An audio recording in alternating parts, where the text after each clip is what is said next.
Hello, everyone, and welcome to today's Oil for the Journey broadcast. I will be a reader today, Denise Joyner. I am somewhat hoarse, but hopefully you can hear me with clarity. I will be reading to you today in the NIV translation, and it's 2 Chronicles 15 through 18. Today's reading is brought to you by the Bridges for Peace Ignite the Truth Bible Reading Plan. I will read the subheadings, and here we go. 2 Chronicles 15, chapter 15, Ezras Reform. The Spirit of God came on Azariah, son of Oded. He went out to meet Asa and said to him, "Listen to me, Asa, and all Judah and Benjamin. The Lord is with you when you are with him. If you seek him, he will be found by you, but if you forsake him, he will forsake you. For a long time, Israel was without the true God, without a priest to teach, and without the law. But in their distress, they turned to the Lord, the God of Israel, and sought him, and he was found by them. In those days, it was not safe to travel about, for all the inhabitants of the lands were in great turmoil. One nation was being crushed by another, and one city by another, because God was troubling them with every kind of distress. But as for you, be strong and do not give up, for your hard work will be rewarded." Wow. When Asa heard these words and the prophecy of Azariah, son of Oded, the prophet, he took courage. He removed the detestable idols from the whole land of Judah and Benjamin and from the towns he had captured in the hills of Ephraim. He repaired the altar of the Lord that was in front of the portico of the Lord's temple. Then he assembled all Judah and Benjamin and the people from Ephraim, Manasseh, and Simeon, who had settled among them, for large numbers had come over to him from Israel when they saw that the Lord God was with him. They assembled at Jerusalem in the 3rd month of the 15th year of Asa's reign. At that time, they sacrificed to the Lord 700 head of cattle and 7,000 sheep and goats from the plunder they had brought back. They entered into a covenant to seek the Lord, the God of their ancestors, with all their heart and soul. All who would not seek the Lord, the God of Israel, were to be put to death, whether small or great, man or woman. They took an oath to the Lord with loud acclamation, with shouting, and with trumpets and horns. All Judah rejoiced about the oath because they had sworn it wholeheartedly. They sought God eagerly, and he was found by them. So the Lord gave them rest on every side. King Asa also deposed his grandmother, Makaya, from her position as queen mother because she had made a repulsive image for the worship of Asherah. Asa cut it down, broke it up, and burned it in the Kidron Valley.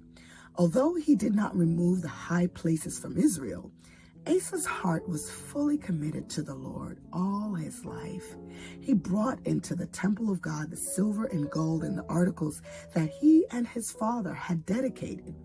There was no more war until the 35th year of Asa's reign.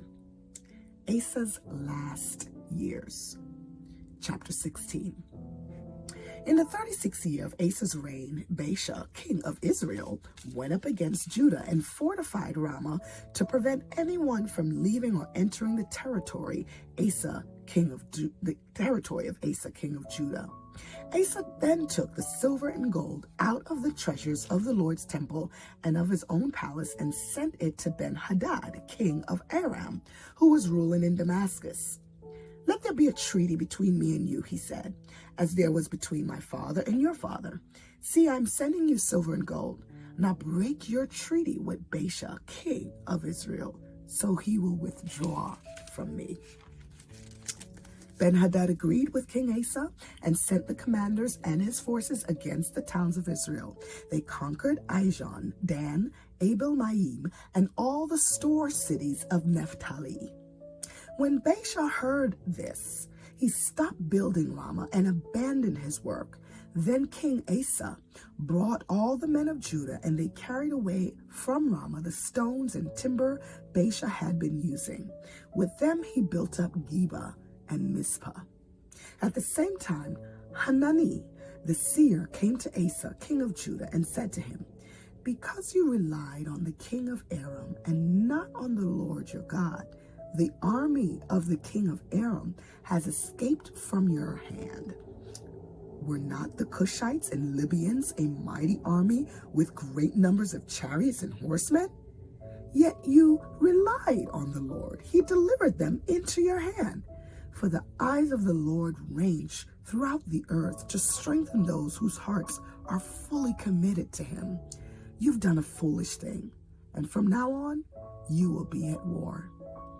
Asa was angry with the seer because of this. He was so enraged that he put him in prison, and at the same time, Asa brutally oppressed some of the people. The events of Asa's reign from beginning to end are written in the book of Kings of Judah and Israel. In the 39th year of his reign, Asa was afflicted with a disease in his feet. Though his disease was severe, and even in his illness, he did not seek help from the Lord, but only from physicians. Then in the 41st year of his reign, Asa died and rested with his ancestors. They buried him in the tomb, and that he had cut out for himself in the city of David. They laid him on a bier covered with spices and various blended perfumes, and they made a huge fire in his honor. Chapter 17, Jehoshaphat, king of Judah. Jehoshaphat, his son, succeeded him as king and strengthened himself against Israel. He stationed troops in all of the fortified cities of Judah and put garrisons in Judah and in the towns of Ephraim and his father Asa had captured. The Lord was with Jehoshaphat because he followed the ways of his father David before him. He did not consult the Baals, but sought the God of his father and followed his commands rather than the practices of Israel. The Lord established the kingdom under his control, and all Judah brought gifts to Jehoshaphat so that he had great wealth and honor. His heart was devoted to the ways of the Lord. Furthermore, he removed the high places and the Asherah poles from Judah. In the 3rd year of his reign, he sent his officials, Ben-Hail, Obadiah, Zechariah, Nathaniel, and Makaya, to teach in the towns of Judah. With them were certain Levites, Shemaiah, Nethaniah, Zebediah, Asahel, Shemariamoth, Jehonathan, Adonijah, Tobijah, and Adonijah, and the priest Elishama and Jehoram. They taught throughout Judah, taking with them the book of the law of the Lord. They went around to all the towns of Judah and taught the people. The fear of the Lord fell on all the kingdom of the land surrounding Judah, so that they did not go to war against Jehoshaphat. Some Philistines brought Jehoshaphat gifts and silver as tribute, and the Arabs brought him flocks, 7,700 rams and 7,700 goats. Jehoshaphat became more and more powerful. He built forts and store cities in Judah and had large supplies in the towns of Judah. He also kept experienced fighting men in Jerusalem. Their enrollment by families was as follows. From Judah, commanders of units, 1,000. Adnah, the commander, with 300,000 fighting men. Next, Jehohanan, the commander, with 280,000. Next, Amasiah, son of Zichri, who volunteered himself for the service of the Lord, with 200,000. From Benjamin, Eliada, a valiant soldier with 200,000 men armed with bows and shields. Next, Jehozabad, with 180,000 men armed for battle. These were the men who served the king, besides those he stationed in the fortified cities throughout Judah. 2 Chronicles chapter 18.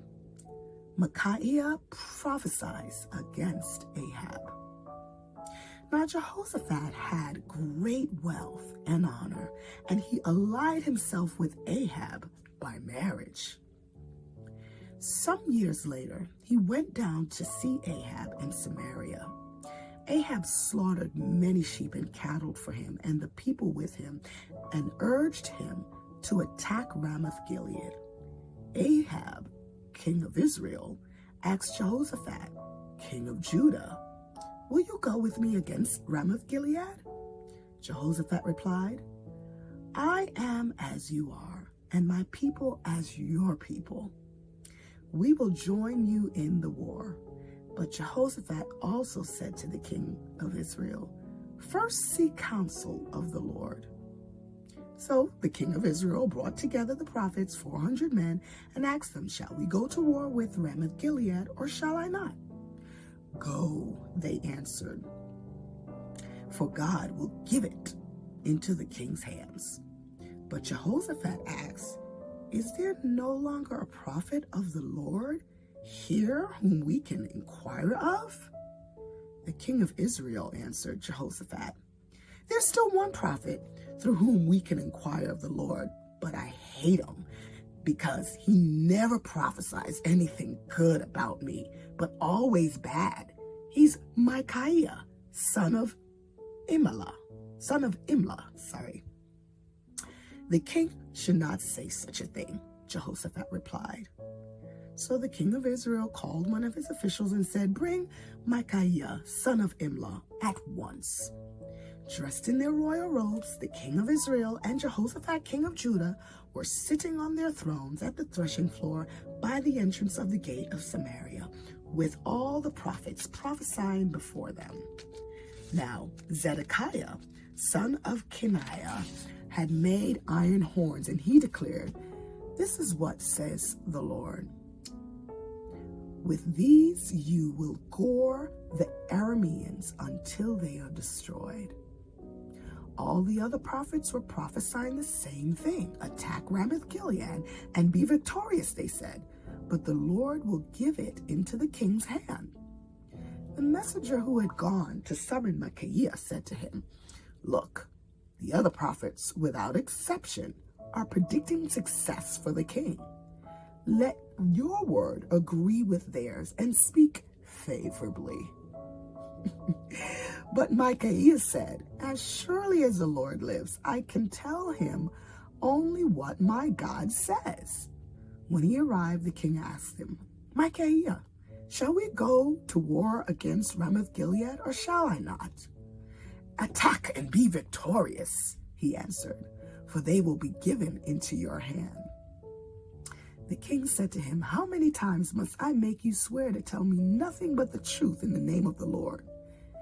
Then Maikaya answered, "I saw all Israel scattered on the hills like sheep without a shepherd. And the Lord said, 'These people have no master. Let each one go home in peace.'" The king of Israel said to Jehoshaphat, "Didn't I tell you that he never prophesies anything good about me, only bad?" Makaya continued, "Therefore hear the word of the Lord. I saw the Lord sitting on his throne with all the multitudes of heaven standing on his right and on his left. And the Lord said, 'Who will entice Ahab, king of Israel, into attacking Ramoth-Gilead and going to his death there?' One suggested this, and another that. Finally, a spirit came forward, stood before the Lord, and said, 'I will entice him.' 'By what means?' the Lord asked. 'I will go and be a deceiving spirit in the mouths of all his spirits,' he said. 'You will succeed in enticing them,' said the Lord. 'Go and do it.' So now the Lord has put a deceiving spirit in the mouths of these prophets of yours. The Lord has decreed disaster for you." When Zedekiah, son of Kenaiah, went up and slapped Makaya in the face, Then Zedekiah, son of Kenina, went up and slapped Maikaya in the face. Which way did the Spirit from the Lord go when he went from me to speak to you? He asked. Maikaya replied, you will find out on the day you go to hide in an inner room. The king of Israel then ordered, take Maikaya and send him back to Ammon, the ruler of the city, and to Joash, the king's son, and say, this is what the king says. Put this fellow in prison and give him nothing but bread and water until I return safely. Maikaya declared, if you ever return safely, the Lord has not spoken through me. Then he added, mark my words, all you people. Ahab killed at Ramoth Gilead. So the king of Israel and Jehoshaphat, king of Judah, went up to Ramoth Gilead. The king of Israel said to Jehoshaphat, I will enter the battle in disguise, but you wear your royal robes. So the king of Israel disguised himself and went into battle. Now the king of Aram had ordered his chariot commanders, do not fight with anyone small or great, except the king of Israel. When the chariot commanders saw Jehoshaphat, they thought, this is the king of Israel. So they turned to attack him. But Jehoshaphat cried out, and the Lord helped him. God drew them away from him. For when the chariot commanders saw that he was not the king of Israel, they stopped pursuing him. But someone drew his bow at random and hit the king of Israel between the breastplate and the scale armor. The king told the chariot driver, wheel around and get me out of the fighting. I've been wounded. All the day long the battle raged, and the king of Israel propped himself up in his chariot facing the Arameans until evening. Then at sunset he died. God bless you. Thank you for listening to 2 Chronicles chapters 15 through 18.